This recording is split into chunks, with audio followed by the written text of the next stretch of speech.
अस्सलाम वालेकुम dear student. अल्हम्दुलिल्लाह सुम्मा अल्हम्दुलिल्लाह, अल्लाह रब्बुल इज़्ज़त का लाख लाख शुक्र है कि हमने 10th क्लास की जो केमिस्ट्री है इसको मुकम्मल तौर पर पढ़ लिया। इसके एक एक टॉपिक को हमने डिस्कस किया, एक्सरसाइज को डिस्कस किया, इसके क्विक चेक को, इसके न्यूमेरिकल्स को, हर चीज़ को बेटा अल्लाह रब्बुल इज़्ज़त का लाख लाख शुक्र है, हमने सब चीज़ों को मुकम्मल तौर पर यहाँ पे डिस्कस किया, एक्सप्लेन किया। अब बेटा मैंने अपना काम कर दिया, आपको सारा सिलेबस आपके सामने रख दिया, सारी वीडियोस बना दी। लेकिन इंसानी तकाज़ा है, बशरी तकाज़ा है, कुछ ना कुछ गलतियाँ हो जाती हैं। अगर कहीं न कहीं मुझसे कोई गलती होगी तो आपने मुझे ज़रूर इंडिकेट करना है, तो इंशाअल्लाह मैं उस गलती को रिमूव करूँगा। इसके अलावा अगर आपका कोई भी क्वेश्चन होगा, कोई प्रॉब्लम होगा, तब भी आप जो है वो मैसेज कर देना, कमेंट्स कर देना, तो इंशाअल्लाह मैं कोशिश करूँगा कि उसका भी मैं सही और प्रॉपर तरीके से जवाब दे सकूँ। तो बेटा आपने जितनी भी ये वीडियोस हैं इनको अपने दोस्तों तक भी शेयर करना है और आगे भी जो है इनको लाइक्स भी करना है, सब्सक्राइब भी करना है, ताकि इसका जो है वो आगे लोगों तक जाए और दूसरे बच्चों को भी इसका फायदा हो। तो बेटा ये चैप्टर नंबर 26, इसे हम पॉलीमर कहते हैं। ये इसका लास्ट क्वेश्चन है। प्लास्टिक्स प्लास्टिक्स क्या होते हैं, प्लास्टिक के यूजेस इन डेली लाइफ के अंदर क्या होंगे, तो ये चीजें बेटा हमने डिस्कस करना है। सबसे पहली बात आती है व्हाट आर प्लास्टिक। प्लास्टिक क्या होगा, तो आप कहते हैं plastics are polymer made from monomers. ये जो प्लास्टिक होते हैं ये पॉलीमर होते हैं जिनके बारे में हम 2-3 दिन से बात कर रहे हैं। ये कहाँ से बनेंगे, मोनोमर्स बनेंगे, मोनोमर्स से बनेंगे। मोनोमर्स कौन कौन से होते हैं, जैसे एथिलीन है, जैसे प्रोपिलीन है, जैसे बेटा आपके पास स्टाइरीन है। एथिलीन जो होता है इसका जो फार्मूला होगा वो CH2 डबल बॉन्ड CH2 होता है, इसे आपने एथिलीन कहते हैं। प्रोपिलीन में बस एक कार्बन ज्यादा होगा, बाकी यही वाला फार्मूला होगा CH3 CH double bond CH2।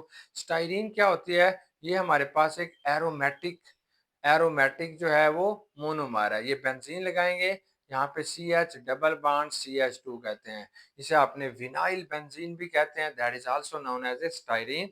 तो ये बच्चों जो हमारे पास स्ट्रक्चर बनते हैं इसे आपने स्टाइरीन कहते हैं। इसका अगर मालिकुलर फार्मूला लिखेंगे तो C6H5 लिखेंगे, आगे CH है, डबल बॉन्ड CH2 लिखेंगे। अब हमारे पास कॉमन एग्जांपल ऑफ प्लास्टिक, कौन कौन सी प्लास्टिक आप कहाँ यहाँ यूज करते हैं, तो ये इनके कमर्शियल नेम है। पीई, अगर किसी चीज के ऊपर पीई लिखा हुआ हो तो आप समझा ये पॉली एथिलीन है, ये फ्रॉम एथिलीन से बनाई गई है। अगर कहीं पे पीपी लिखा हुआ हो तो ये पॉलीप्रोपिलीन है, इसको बनाने के लिए प्रोपिलीन इस्तेमाल की गया है। अगर कहीं पे पीएस लिखा गया हो तो इसका मतलब होता है ये पॉलीस्टाइरीन है, और इसको बनाने के लिए जो आपके पास मोनोमर है वो स्टाइरीन होगा। All plastics are compound called polymer. जितने भी प्लास्टिक होते हैं इन सब को बेटा आपने जो नाम देना है वो पॉलीमर कहलाते हैं। अब प्रॉपर्टीज ऑफ पॉलीमर, पॉलीमर की कौन कौन सी खसूसियात होती हैं जिनकी वजह से हम इन्हें यूज करते हैं। नंबर वन, ये जो पॉलीमर होते हैं, प्लास्टिक पॉलीमर होते हैं, they are light weight. Plastic जो होती है ये लाइट वेट होती है, हल्की होती है। आपने देखा है ये प्लास्टिक की चीजें हल्की होंगी, फ्लेक्सिबल होती है, इनके अंदर लचक होती है, जल्दी टूटती नहीं है, ड्यूरेबल होती हैं, लंबे अरसे के लिए चलती हैं। अगर प्लास्टिक की कुर्सी आपके पास पड़ी है तो लंबे अरसे के लिए पड़ी रहती है। सर्दियों का मौसम है, बाहर पड़ी है, कुछ नहीं होगा, गर्मियों में कुछ नहीं होगा, यानी बिल्कुल बेहतरीन किस्म की चीज होती है। Easily moulded into many shapes, आप उसे मुख्तलिफ शक्लों के अंदर भी फोल्ड कर सकते हैं। अब बेटा यूजेस इन डेली लाइफ, आप प्लास्टिक को कहाँ कहाँ इस्तेमाल करते हैं, मतलब कंटेनर्स। आपको जितने भी कंटेनर्स नजर आ रहे हैं, सॉफ्ट ड्रिंक्स होती हैं, सॉफ्ट ड्रिंक बोतल्स हैं, ये जो बोतलें होती हैं, पेप्सी की बोतल, सेवन अप की बोतल या और इस किस्म के सॉफ्ट ड्रिंक्स की बोतल होती हैं, वो सारी बेटा प्लास्टिक की बनी होती है। वाटर बोतल्स हैं जैसे नेस्ले की है वो प्लास्टिक की बनी हुई है। जूस बोतल्स होते हैं ये भी प्लास्टिक की बनी है। ऐसे बहुत सारे फूड कंटेनर्स होते हैं, जैसे आपके पास कोई जाली होती है, कहीं पे कोई बेटा जो है वो आपके पास जो है वो चॉकलेट का कंटेनर होगा, कहीं पे कोई इस किस्म की जो चीजें होती हैं वो आपके पास प्लास्टिक की बनी होंगी। इसके अलावा बेटा ये जो प्लास्टिक होता है ये हाउस होल्ड आर्टिकल में भी बहुत ज्यादा इस्तेमाल होता है। जैसे शॉपिंग बैग्स हैं वो सारे प्लास्टिक के होते हैं, बक्कर्स टोकरियां होती हैं जो आप मुख्तलिफ जगहों पे यूज कर रहे होते हैं वो प्लास्टिक की हैं। चेयर्स हैं, टेबल्स हैं, किचन के अंदर आप देखें तो ज्यादातर चीजें आपको प्लास्टिक की नजर आएंगी। कप्स हैं और प्लेट्स होती हैं ये भी प्लास्टिक की बनी है।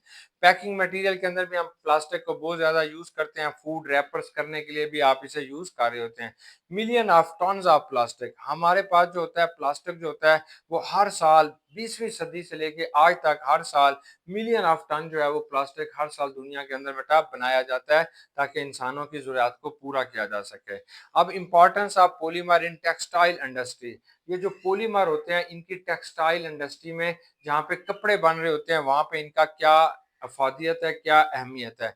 Polymer which are use in textile industry are called synthetic fibre. जो आपने पॉलीमर जिनको आपने टेक्सटाइल इंडस्ट्री के अंदर यूज करते हैं वो सिंथेटिक फाइबर्स कहलाते हैं।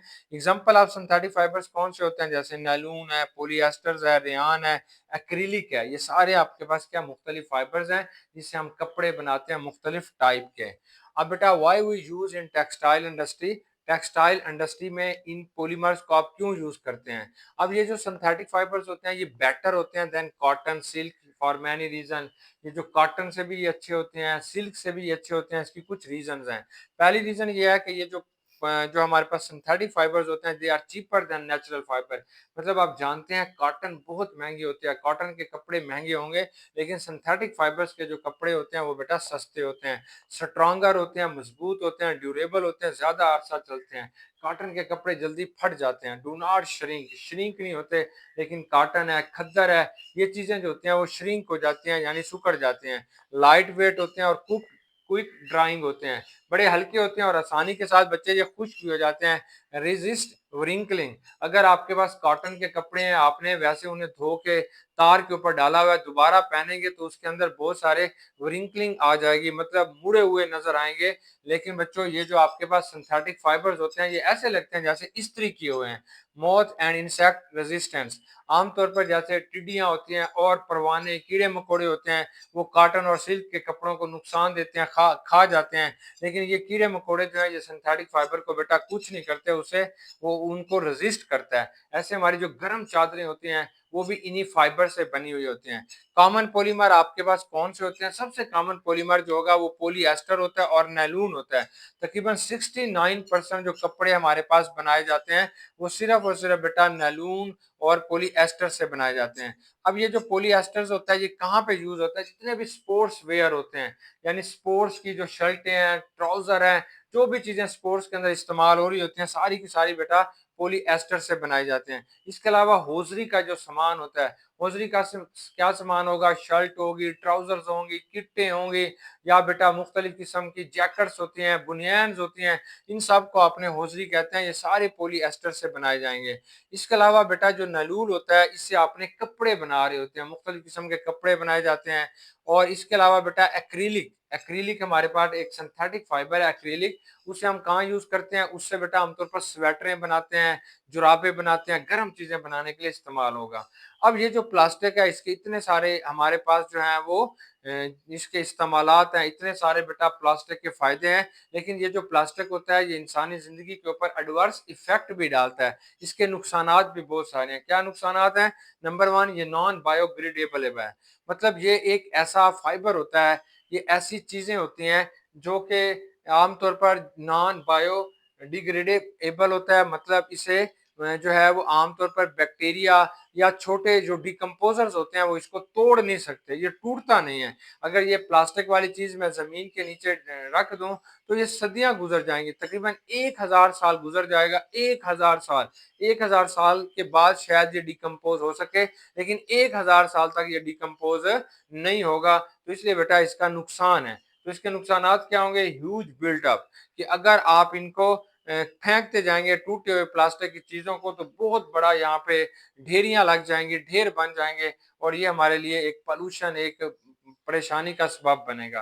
पोल्यूशन इन लैंड, तो ये वाले जो प्लास्टिक होते हैं आप यूज कर लेते हैं, यूज करने के बाद इसे बाहर फेंक देते हैं, तो डिकम्पोजर जो होते हैं वो इसको तोड़ नहीं सकते, इसलिए ये हमारी लैंड के अंदर पोल्यूशन फैला रहे होते हैं। जो हमारा पानी के अंदर ये चले गए तो पानी खराब हो जाएगा, रिवर्स के अंदर चले गए या किसी स्ट्रीम के अंदर या कहीं पे भी चले गए तो ये प्लास्टिक जो होते हैं उसको नुकसान पहुंचा रहे होते हैं। हेल्थ प्रॉब्लम, जब इतने सारे इसके नुकसानात होंगे, तो फिर बेटा इसके साथ-साथ हमारे पास क्या होंगे, हेल्थ प्रॉब्लम भी आना शुरू हो जाते हैं। मतलब सेहत जो होती है वो खराब होना शुरू हो जाएगी। अगर कोई प्लास्टिक को जलाएगा तो इससे बहुत सारा धुआँ निकलेगा, कार्बन डाइऑक्साइड निकलेगी, हवा के अंदर जाएगी और ये जो हवा होती है उसके अंदर बेटा पॉल्यूशन फैलना शुरू हो जाएँगे। प्लास्टिक के कुछ इंग्रीडिएंट्स होते हैं, प्लास्टिक की कुछ छोटी-छोटी चीज़ें होती हैं, वो भी हमारी हवा को क्या कर देंगी, पॉल्यूटेड कर देंगी। तो इन सारी बातों को सामने रखते हुए ये चीज़ जो है गवर्नमेंट ऑफ पाकिस्तान इस पे कोशिश कर रही है कि प्लास्टिक का यूज़ कम से कम हो। जो इम्पोर्टेंट चीज़ें हैं उधर आप प्लास्टिक को यूज़ कर लें, वरना बाकी जो चीज़ें हैं वहाँ पे आप ऐसी चीज़ें इस्तेमाल करें जो कि डिकम्पोज़ हो जाएँ, ताकि वो आसानी के साथ जो है ख़त्म हो जाएँ। इससे हमें फ़ायदा क्या होगा, अगर हम इतना तेज़ी से प्लास्टिक यूज़ करते रहे, तो हमारी आने वाली जो नस्लें हैं उन बेचारों को तो साँस लेना मुश्किल हो जाएगा, क्योंकि इतनी गंदगी ज़मीन के ऊपर पड़ी होगी कि उसको साफ़ करने में कई सदियाँ गुज़र जाएँगी। तो इसलिए बेटा प्लास्टिक जो है इसका कम से कम जो है वो इस्तेमाल करना है। बेस्ट विशेष बच्चों, गुड लक, अल्लाह हाफ़िज़।